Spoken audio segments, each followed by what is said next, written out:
जिब्रील अदब सां आयो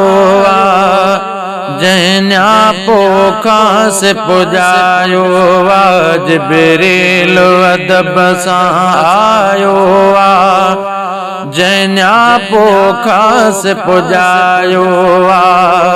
मेरा जते मिठड़ा हाणे हलो मेरा जते मिठड़ा हाणे हलो इहो रब जो थियो अजरायो जिब्रील अदब सां आयो जैन्या पोखा से पुजायो अज रात वॾी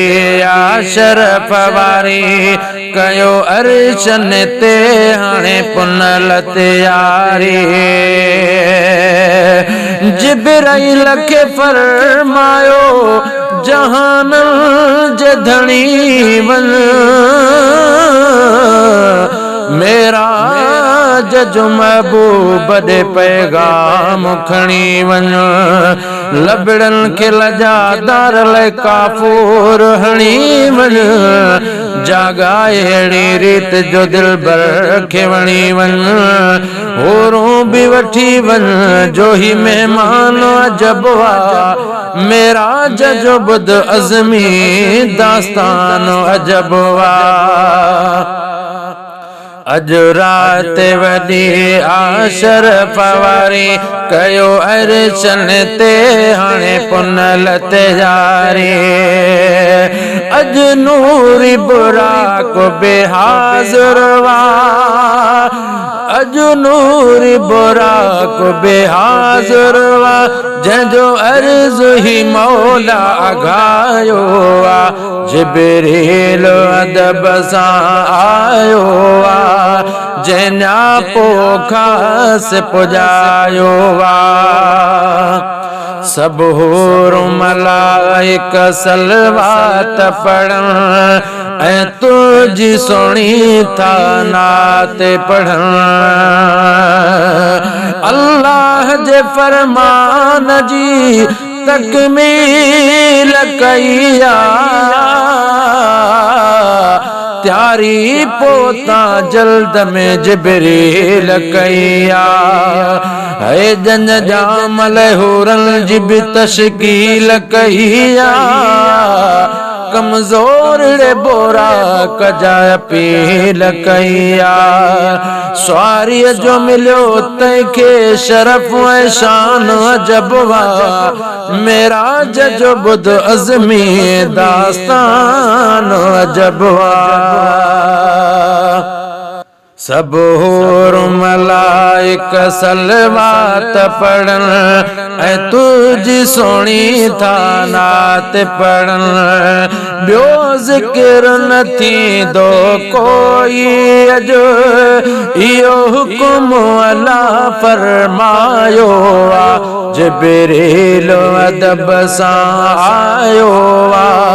जैन्या पोखा से पुजायो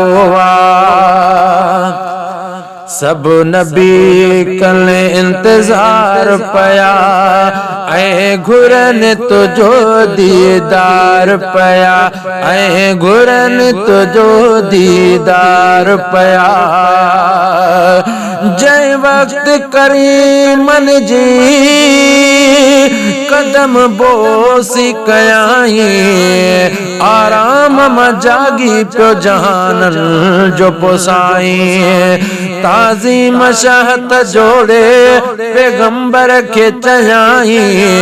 चायो खुदा पाक कदम अर्श ते पाई अज आंदो लाए मुँह फरमान अजबवा मेरा जजो बुध अज़मी दास्तान अजबवा सब नबी कल इंतजार पया ऐं घुरन तुझो दीदार पया।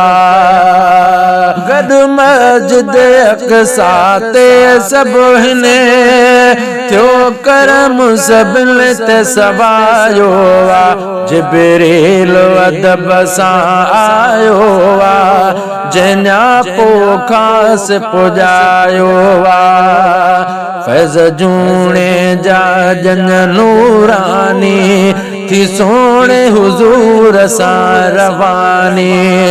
फैज़ जूणे जा जन नूरानी थी सोणे हुजूर सां रवानी अर्शल बि कयूं अॼु ईदूं इहो सम्झ में सबके आयो वा जिब्रील अदब सां आयो वा जंहिंजा पोखास पुॼायो वा मेराज ते मिठड़ा हाणे हलो इहो रब जो थियो अजरायो वा जिब्रील अदब सां आयो वा जंहिंजा पोखास पुॼायो वा।